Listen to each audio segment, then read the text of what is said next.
আমরা যখন এখানে আসি এবং এই বইগুলোর দিকে তাকাই আর যখন অতীতের দিকে ফিরে যাই, তখন আমরা বুঝতে পারি যে ইতিহাস কখনোই কোনো অপরিবর্তনীয় বিষয় নয়। এটি মানুষের ইচ্ছা শক্তির দ্বারাই পরিবর্তিত হয়।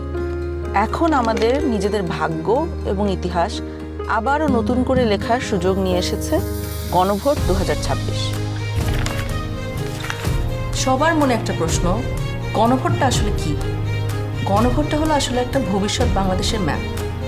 ভবিষ্যৎ বাংলাদেশ থেকে আপনি কি চান আর কি চান না একজন নাগরিক হিসেবে, তার একটা খতিয়ান। আপনি কি এমন একটি বাংলাদেশ দেখতে চান যেখানে কেউ চাইলে 10 বছর বেশি প্রধানমন্ত্রী থাকতে পারবে না?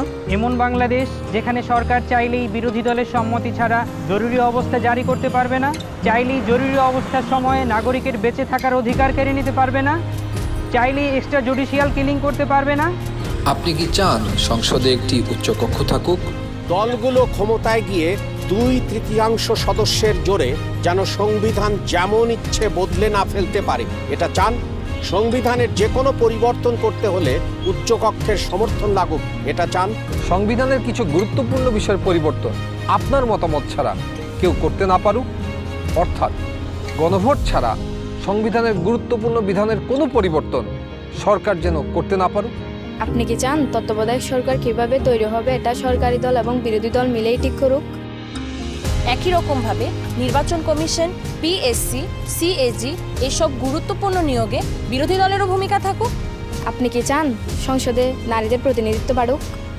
দেশের বিচার ব্যবস্থা সরকারের প্রভাবমুক্ত থেকে স্বাধীনভাবে কাজ করুক, যাতে আমাদের মতন সাধারণ মানুষ বিচার পেতে পারে? আপনি কি চান সব বিভাগীয় শহরে উচ্চ আদালত স্থাপন হোক? ধরেন আপনার স্বজন খুন হয়েছে, সেই খুনের দায়ে দণ্ডপ্রাপ্ত আসামিকে প্রেসিডেন্ট চাইলেই ক্ষমা করে দিতে পারেন। আপনি কি চান আপনি অর্থাৎ ক্ষতিগ্রস্ত পরিবারে অনুমতি ছাড়া রাষ্ট্রপতি এরকম কোনো অপরাধীকে ক্ষমা করতে না পারুন? আপনি কি চান যে আমাদের মৌলিক নাগরিক অধিকারের সংখ্যা বৃদ্ধি পাওয়া উচিত?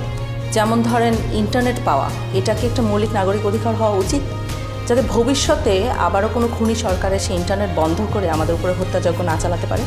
রাষ্ট্রপতি এবং প্রধানমন্ত্রী ক্ষমতার মধ্যে ভারসাম্য বজায় থাকুক, এটা কি আপনি চান?